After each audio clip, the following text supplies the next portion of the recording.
Shalom, saudara yang kami kasihi. Hari ini saya akan kembali membawakan kebenaran firman Tuhan. Sebelum itu, terlebih dahulu saya akan berdoa terlebih dahulu. Tuhan Yesus, kami datang kepada Engkau terlebih dahulu.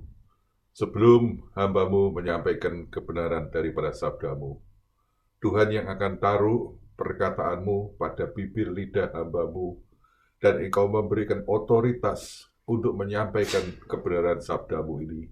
Terima kasih Tuhan, dan Engkau yang buka hati daripada semua yang mendengarkan perkataan-Mu ini, Tuhan. Kami perkatakan demi nama Tuhan Yesus Kristus, kami telah berdoa dan Engkau mengurapi hamba-Mu dalam kuat kuasa-Mu. Terima kasih Tuhan, dalam nama Tuhan Yesus kami telah berdoa dan mengucap syukur. Amin. Shalom saudara yang kami kasih. Sebelum saya melanjutkan, tema kita adalah tentang rapture atau pengangkatan. Saya akan membacakan terlebih dahulu dari 1 Tesalonika 4 ayat 17. Mulai dari ayat yang ke-16. Sebab pada waktu tanda diberi, yaitu pada waktu penghulu malaikat berseru dan sangkakala Allah berbunyi, maka Tuhan sendiri akan turun dari surga, dan mereka yang mati dalam Kristus akan lebih dahulu bangkit. Sesudah itu kita yang hidup, yang masih tinggal, akan diangkat bersama-sama dengan mereka dalam awan menyongsong Tuhan di angkasa. Demikianlah kita akan selama-lamanya bersama-sama dengan Tuhan. Nah, pengangkatan itu terjadi sesaat sebelum masuk masa kesukaran, yang dikatakan selama 7 tahun. Nah, menjelang akan masuk masa kesukaran, di situ terlebih dahulu dikatakan gereja Tuhan diangkat terlebih dahulu. Dan inilah yang dikatakan yang sulung, jemaat anak sulung. Nah, apa yang terjadi saudara? Pada waktu itu dikatakan, saya akan membacakan Matius 24 ayat 40-41. Pada waktu itu kalau ada 2 orang di ladang, yang seorang akan dibawa dan yang lain akan ditinggalkan. Kalau ada 2 orang perempuan sedang memutar batu kilangan, yang seorang akan dibawa dan yang lain akan ditinggalkan. Karena itu berjaga-jagalah, sebab kamu tidak tahu pada hari mana Tuhanmu datang. Nah, hari itu saudara, kalau kita boleh gambarkan, akan terjadi pemisahan. 2 orang yang dikatakan sedang ada di ladang, yang seorang dibawa dan yang lain ditinggalkan. Nah, sebelum saya lanjut, kita akan bahas terlebih dahulu apa arti rapture atau pengangkatan. Nah, kalau saya simpulkan, ada banyak definisi atau kata-kata tentang pengangkatan, tapi saya ambil hanya 3. Yang pertama diambil dari kata harpazo. Kata harpazo itu artinya merebut. Kata harpazo itu artinya merebut. Merebut. Nah, merebut itu artinya kalau saudara punya barang berharga itu direbut oleh seseorang. Kemudian kata yang kedua adalah raptura. Raptura. Dalam bahasa Inggrisnya kidnapping atau menculik. Yang kedua, raptura atau kidnapping, menculik. Nah, digambarkan bahwa pengangkatan atau rapture itu ibarat seperti seseorang tiba-tiba diculik. Nah, kidnapping. Yang kata yang ketiga adalah raptus. Raptus itu membawa keluar. Membawa keluar. Kata raptus. Saya ulangi lagi. Ada 3 kata untuk menjelaskan, yaitu tentang rapture. Yang pertama kata harpazo. Harpazo itu adalah untuk merebut. Untuk merebut. Nah, yang direbut itu tentu, saudara, adalah sesuatu yang berharga. Tidak mungkin kalau, katakanlah, pencuri itu merebut sesuatu yang tidak berharga, itu tidak akan mungkin. Yang kedua, kata kedua adalah raptura atau kidnapping, menculik. Nah, menculik itu tentunya orang menculik itu biasanya minta sebuah tebusan. Yang ketiga, kata raptus. atau membawa keluar. Nah, saudara, kita melihat tadi bagaimana saat kedatangan Tuhan Yesus yang kedua akan terjadi pemisahan. Akan terjadi pemisahan. Dikatakan bahwa dua orang yang ada di ladang itu menunjukkan ladang itu ladang mungkin dalam pekerjaan, ladang dalam pelayanan.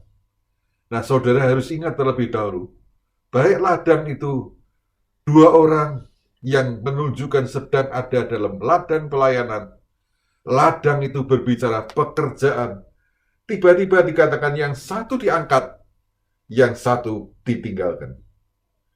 Yang kedua dikatakan contoh yang kedua, dua orang yang memutar batu kilangan. Nah, ini artinya juga sedang dalam bekerja.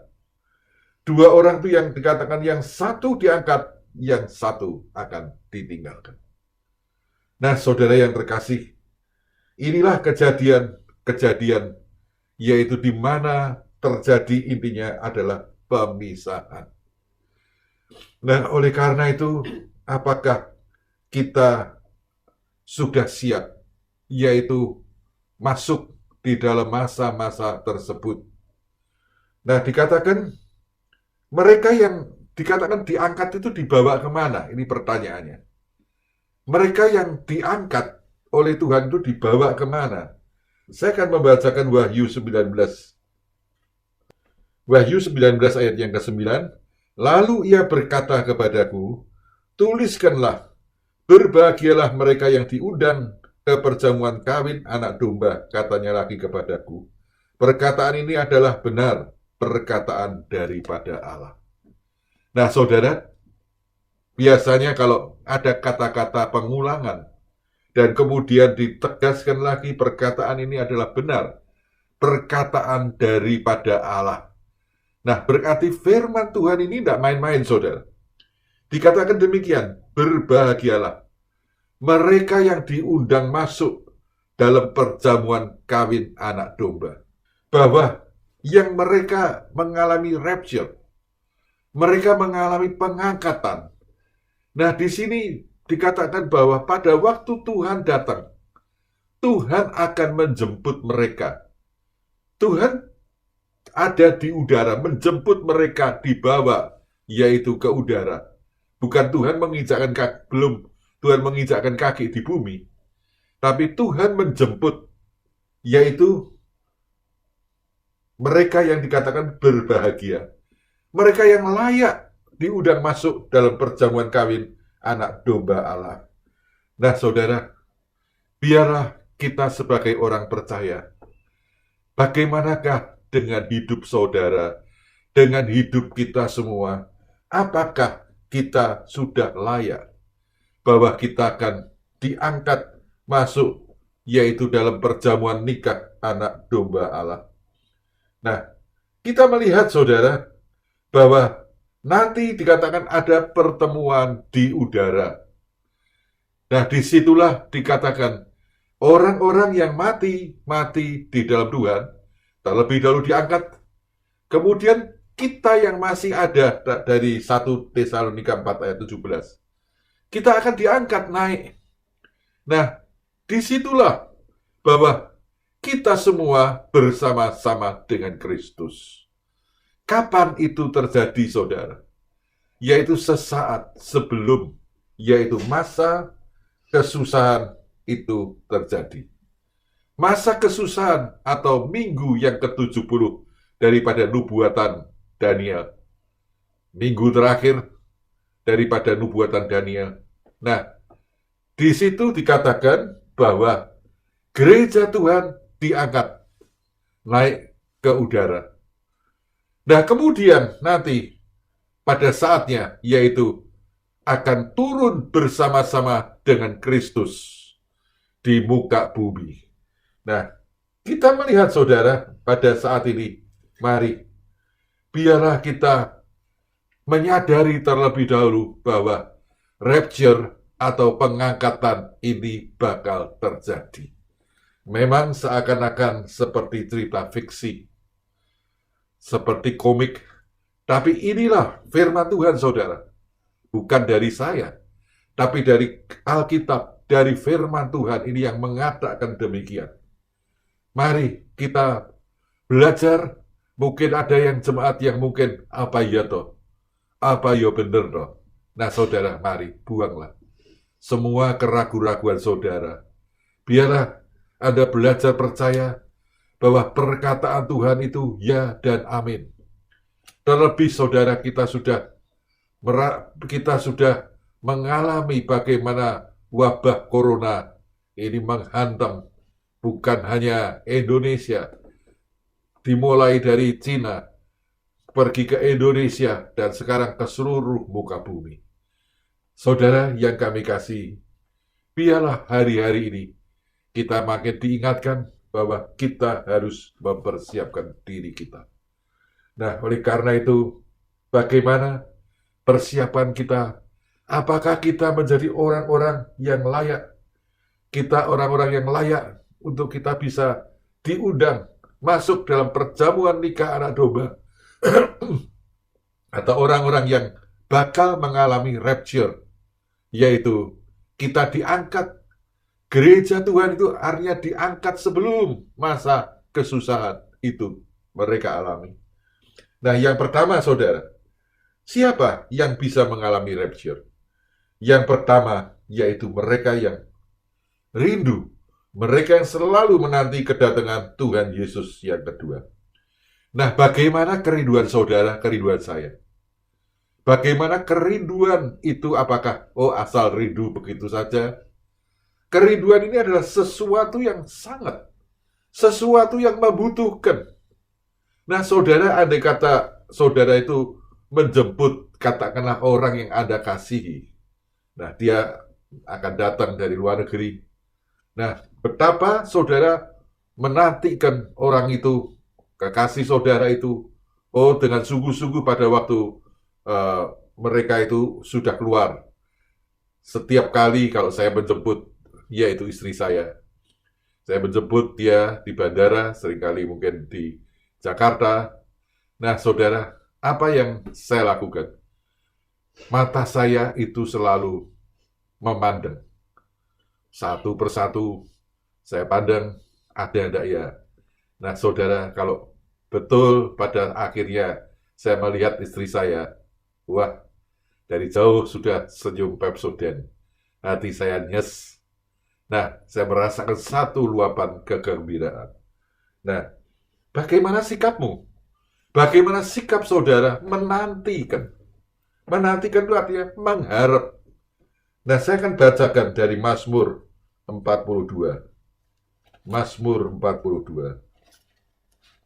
Mazmur 42 ayat 2 dan ayat yang ketiga.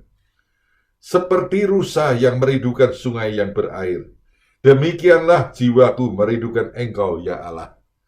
Ayat 3, jiwaku haus kepada Allah yang hidup. Bilakah aku boleh datang melihat Allah? Nah, saudara, inilah yang pertama. Bahwa kerinduan itu digambarkan seperti rusa merindukan air. Saudara, rusa ini diambil sebagai satu gambaran bahwa rusa itu kalau dia tidak mendapat air, dia akan mati kekeringan. Nah, oleh karena itu, rusa tidak boleh lepas dari yang dikatakan air. Bagaimana Anda? Bagaimana saat ini? Benarkah engkau memiliki kerinduan yang begitu besar? Merindukan hadirat Tuhan. Mungkin pada waktu Anda bangun pagi hari, apa yang kau lakukan? Itulah yang akan menentukan. Apakah saudara, mungkin dengan pasanganmu, engkau datang bertelut terlebih dahulu. Engkau menyembah dia. Engkau memuji dia. Engkau mengagungkan dia. Engkau mendambakan Tuhan. Engkau hadir di tengah-tengah kami. Apakah itu kerinduanmu, saudara? Nah, kalau mungkin hari-hari yang lalu Anda belum memiliki kerinduan yang demikian, mari, belajarlah, saudara. Belajarlah utamakan bahwa kerinduanmu bukan barang yang lain. Kalau engkau merindukan hadirat Tuhan, carilah dahulu, yaitu kerajaan Allah beserta kebenarannya. Firman Tuhan berkata, maka semuanya akan ditambahkan kepadamu. Nah, itulah yang kita pegang, saudara. Bahwa kita mencari hadirat Tuhan terlebih dahulu. Nah, tadi dikatakan seperti rusa. Kalau rusa mendapatkan air, itulah rusa itu akan puas. Nah, biarlah hari ini kita juga sama. Kita mau merubah mungkin sikap kita yang belum pas. Biarlah kita mau selalu mencari hadirat Tuhan dalam kehidupan kita semua. Yang kedua, kita akan menjadi jemaat yang sulung. Saya akan bacakan Kolose 1 ayat 18. Ialah kepala tubuh, yaitu jemaat. Ialah yang sulung, yang pertama bangkit dari antara orang mati, sehingga ia lebih utama dalam segala sesuatu. Nah, inilah kita berbicara tentang Kristus, yang dikatakan ialah kepala daripada tubuh. Kristus adalah kepala. Kita adalah tubuh. Kita ini yang dimaksud Anda pribadi. Mungkin dalam keluarga. Kita semua dalam sebuah keluarga. Dalam sebuah rumah tangga. Kristus itu kepala.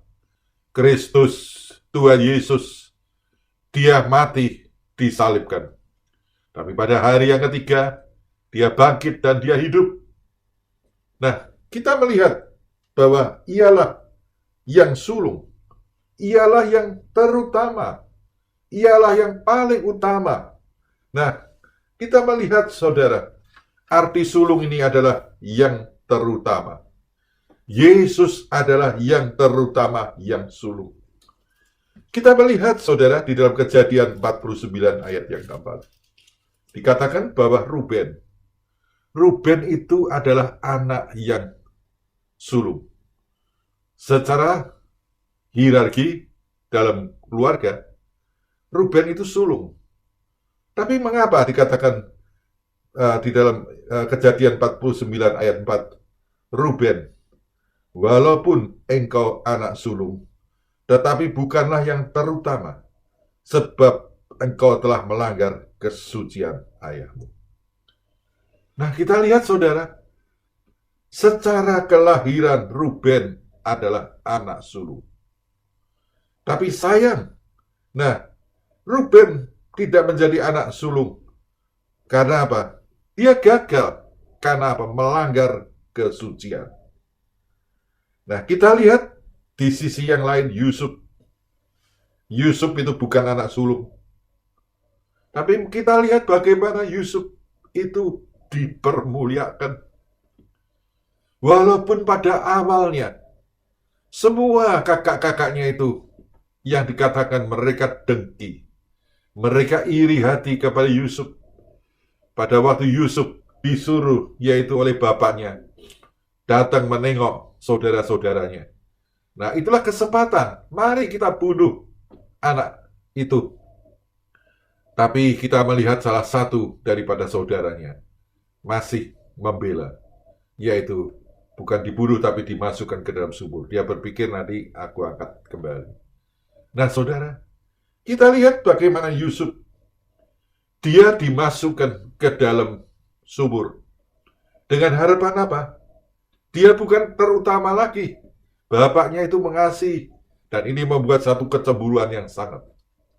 Apakah nasib Yusuf berakhir di dalam sumur? Ternyata tidak. Nah, kemudian dikatakan pada waktu pedagang-pedagang Median itu lewat, Yusuf diangkat, dan mereka berkata, dari saudara yang ada berkata, lebih baik kita jual sebagai budak. Nah, maksudnya juga ada maksudnya supaya Yusuf itu jangan dibunuh, lebih baik dijual saja. Nah, mereka berpikir itulah akhir pertemuan mereka dengan Yusuf, dengan adik mereka. Nah, saudara bayangkan, posisi Yusuf pada waktu dia diangkat, kemudian dia dijual kepada pedagang-pedagang Median. Nah, saudara, kalau mungkin orang beli sapi, orang beli kambing, domba, tentu dilihat, oh sapinya sehat atau tidak, ada kudisnya atau tidak, kemudian kakinya sehat atau tidak, Nah, tentu saudara, Anda beli barang apapun, Anda akan perhatikan. Nah, demikian pula Yusuf, pada waktu pedagang-pedagang median itu ditawari Yusuf, tentu, dilihat kudisen apa tidak. Nah, saudara, tangannya utuh, tidak cacat, kakinya tidak cacat, sehat atau tidak, itu pasti mereka paling tidak lihat, saudara. Nah, Yusuf dianggap sebagai barang dagangan.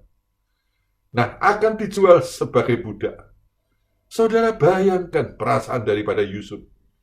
Dia adalah orang yang bebas. Dia adalah anak yang dikasihi oleh bapaknya. Tiba-tiba dia dijual sebagai barang dagangan, sebagai budak. Nah, saudara bayangkan, hatinya begitu hancur, hatinya begitu sedih. Tapi kalau kita lihat, semua ini adalah rencana daripada Tuhan. Kalau Yusuf, dia menyerah kepada kehendak Tuhan, maka dia akan menjadi yang tetap terutama. Tidak akan bisa diubah. Apa yang sudah menjadi rancangan Tuhan tidak akan bisa dirubah. Nah, oleh karena itu, kita melihat bagaimana Yusuf dia menyerah. Dan kita mengerti bagaimana cerita Yusuf selanjutnya. Yusuf, dia akhirnya melalui yaitu jalan-jalan yang berliku-liku sampai dia harus dijebloskan, difitnah, masuk ke dalam penjara. Tetapi hari itu Yusuf dipanggil oleh Firaun. Yusuf satu-satunya orang yang bisa menerangkan mimpi Firaun. Dan Yusuf diangkat jadi Perdana Menteri. Saudara bayangkan, orang yang merupakan pilihan Tuhan kalau dia menyerah. Kalau dia bersandar tetap kepada Tuhan, ia yang sulung seperti Kristus. Kristus, Tuhan Yesus dicambuk. Tuhan Yesus dianiaya. Dia harus jalan salib, memikul salib yang berat. Dia harus disalibkan. Dan dia mati. Tapi hari ketiga dia bangkit dan dia hidup. Nah, saudara yang kami kasihi, marilah. Kalau dikatakan menjadi jemaat yang sulung, kita juga menjadi yang sulung yang terutama. Kalau apa? Kita mengikuti teladan Kristus. Yusuf juga dipermuliakan dengan luar biasa. Dari seorang narapidana hari itu dia dipanggil, dia keluar daripada penjara, dan hari itu dia ketemu dengan Firaun, dan kemudian dikatakan dia diangkat menjadi orang yang kedua di Mesir. Oh, luar biasa sekali. Nah, saudara yang kami kasih, marilah. Yang kedua ini kita belajar bahwa kita menjadi seperti Kristus. Walaupun seringkali kita harus mengalami salib, tapi salib itu akan diganti dengan kemuliaan yang luar biasa, yang kekal. Yang ketiga, saudara. Nah, yang ketiga, kita harus memiliki sikap seperti 5 darah yang bijaksana. Matius 25, saya bacakan beberapa ayat. Pada waktu itu, hal kerajaan surga seumpama 10 gadis yang mengambil pelitanya dan pergi menyongsong mempelai laki-laki. 5 di antaranya bodoh dan 5 bijaksana. Gadis-gadis yang bodoh itu membawa pelitanya, tetapi tidak membawa minyak. Sedangkan gadis-gadis yang bijaksana itu membawa pelitanya juga minyak di dalam buli-buli mereka. Amin. Nah, saudara, kita melihat di sini ada 10 orang gadis. 10 orang gadis ini dibagi 5 yang bodoh, 5 yang bijaksana. Nah, apa bedanya, saudara? Nah, ke-10 ini mereka bawa pelita semua. 10 orang ini membawa pelita. Tapi yang bodoh hanya bawa pelita. Mereka bawa pelita, mereka tidak bawa cadangan. Buli-buli itu berisi minyak itu berarti cadangan. Nah, saudara, kalau mobil itu ada ban serep. Saudara yang sebagai seorang driver akan pergi jauh, pergi ke luar kota, apa yang harus Anda tengok terlebih dahulu? Ban mobil itu semua anginnya cukup apa tidak? Dan terutama ban serepnya pasti dicek lebih dulu. Nah, itulah saudara, 5 gadis yang bodoh, tidak mikir, mereka tidak bawa buli-buli cadangan. Ya apa yang mereka ada, itulah mereka membawa pelita. Itulah yang ada. Nah, pelita itu maksudnya apa, saudara? Mereka sudah bawa pelita. Mereka sudah jadi saksi Kristus. Mereka menjadi saksi Kristus. Tapi mereka tidak bawa cadangan. Buli-buli mereka kosong, tidak ada. Nah, itu artinya apa? Mereka adalah tergolong orang-orang yang sudah bersaksi. Menyaksikan, oh Tuhan Yesus itu baik. Saya sakit, Tuhan tolong saya, Tuhan sembuhkan. Perusahaan saya bangkrut, oh Tuhan tolong saya, Tuhan pulihkan. Nah, orang Kristen ada yang bisa bersaksi demikian. Tapi jangan lupa, saudara, seringkali orang Kristen yang sudah bisa bersaksi demikian, hatinya kosong, hatinya nol. Buli-bulinya ada apa-apa, tidak bawa buli-buli berisi minyak. Nah, pada saat ini, mari saudara, kita melihat bagaimana 5 darah yang bijaksana. Bedanya 5 darah yang bijaksana. Mereka bawa pelita. Pelita mereka nyala. Artinya juga mereka adalah orang-orang Kristen yang sedang menantikan kedatangan Tuhan yang kedua. Mereka bisa bersaksi, menyaksikan kasih Kristus. Tapi jangan lupa, saudara, buli-buli mereka penuh dengan minyak. Oh, hati mereka ada urapan Roh Kudus. Nah, bagaimana, saudara, kita sebagai orang-orang percaya? Bagaimana sikap saudara selama ini? Mungkin engkau sudah terlibat dalam pelayanan. Engkau mungkin sudah sibuk di dalam gereja Tuhan. Tapi apakah saudara sudah memikirkan bagaimana hatimu selama ini? Apakah hatimu hanya kosong? Hatimu tidak ada Roh Kudus dalam hatimu? Nah, kalau itu terjadi, maka engkau akan mengalami satu masa kejenuhan, kebosanan, dan engkau bisa lari daripada Tuhan. Mari saat ini, saudara, kita melihat ada beberapa hal yang perlu kita pelajari.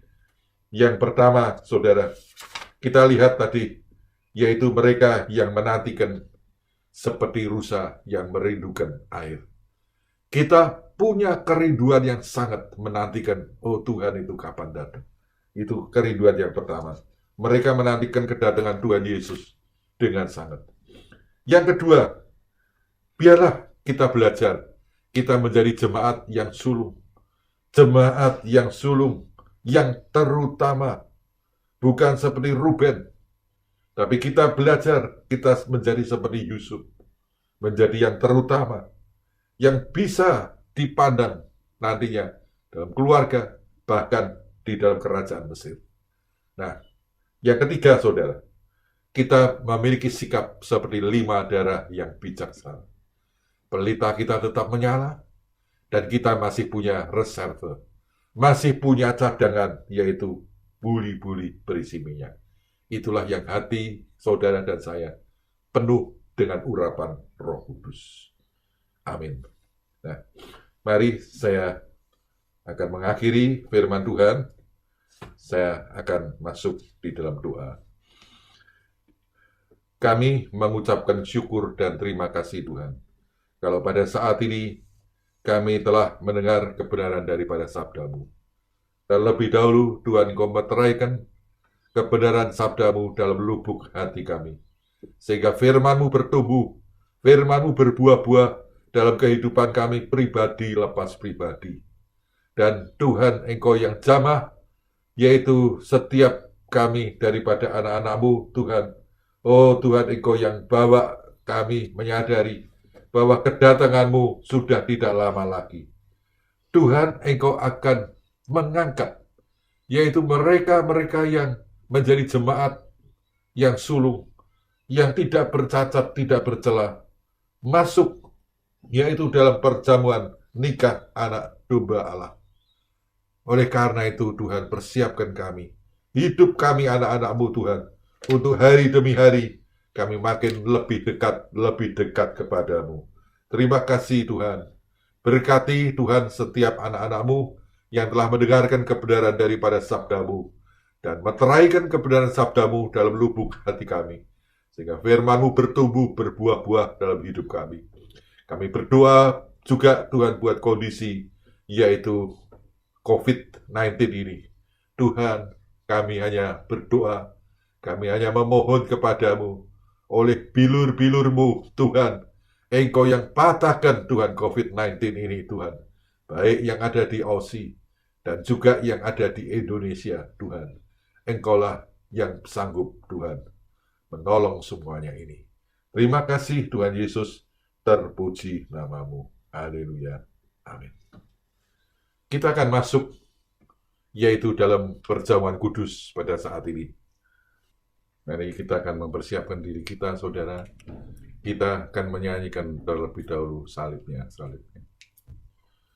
Salibnya, salibnya, selamat mulia, dosaku disucikan oleh darah Yesus. Tuhan Yesus, kami datang kepada Engkau Tuhan. Pada saat ini, hari ini, Tuhan, terlebih dahulu sebelum kami masuk dalam perjamuan kudus, untuk menerima tubuh dan darah-Mu, terlebih dahulu Engkau kuduskan, sucikan hidup kami, agar kami layak menerima tubuh dan darah-Mu. Terima kasih Tuhan Yesus, terpuji nama-Mu Tuhan. Engkau persiapkan kami semua yang telah menyiapkan diri untuk menerima perjamuan kudus ini. Tuhan, di dalam nama Tuhan Yesus Kristus, hamba-Mu telah berdoa dan mengucapkan syukur. Amin. Mari kita akan mengangkat terlebih dahulu, yaitu roti ini, kita angkat tinggi-tinggi. Kita akan persiapkan diri kita, hidup kita, untuk menerima tubuh Kristus, di mana Kristus telah menderita. Tubuh Kristus itu hancur di Kalvari, tapi Dia memanggil saudara dan saya untuk kita menjadi satu di dalam tubuhnya.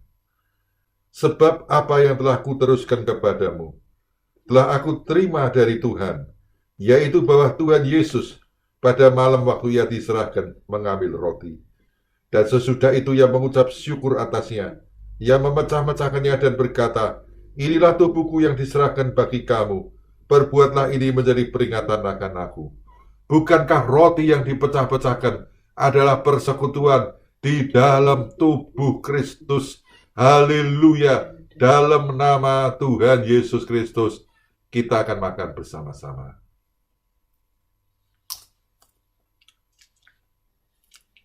Mari kita angkat cawan tinggi-tinggi. Ini darah Kristus yang telah tercurah di Kalvari. Darah yang telah menebus dosa umat manusia. Darah yang sama juga menebus kesalahan saudara dan saya. Mari kita akan ucapkan firman Tuhan terlebih dahulu. Demikian juga Ia mengambil cawan sesudah makan. Lalu berkata, cawan ini adalah perjanjian baru yang dimeteraikan oleh darahku. Perbuatlah ini setiap kali kamu meminumnya, menjadi peringatan akan aku. Bukankah cawan pengucapan syukur, yang atasnya kita ucapkan syukur, adalah persekutuan di dalam darah Kristus. Haleluya, dalam nama Tuhan Yesus Kristus. Mari kita akan minum bersama-sama.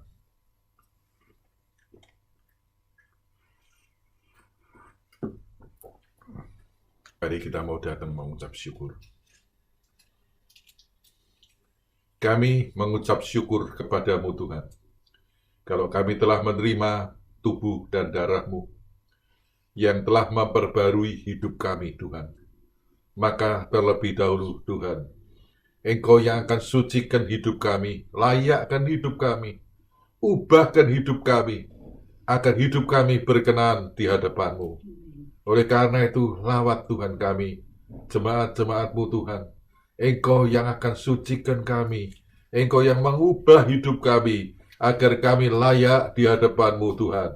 Oleh kuasa, yaitu kematian dan kebangkitan-Mu, kami juga akan menerima, yaitu Tuhan, hal yang sama. Kami akan mati bersama Engkau, dan kami akan mengalami hidup bersama Kristus. Haleluya.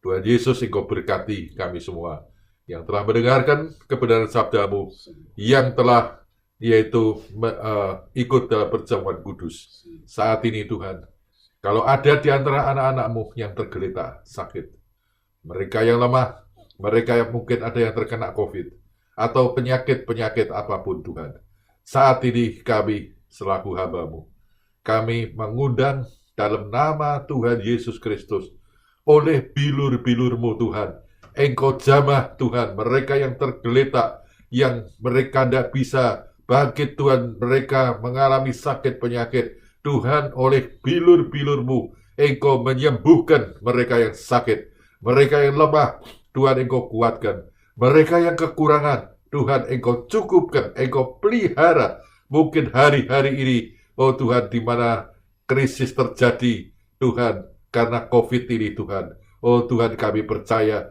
Tuhanlah, Engkaulah Yehova Jireh, Engkau Allah yang tetap akan menyediakan semua kebutuhan kami anak-anak-Mu. Terima kasih Tuhan, kami serahkan semua doa kami hanya dalam nama Tuhan Yesus Kristus, hamba-Mu telah berdoa dan mengucap syukur. Haleluya. Amin.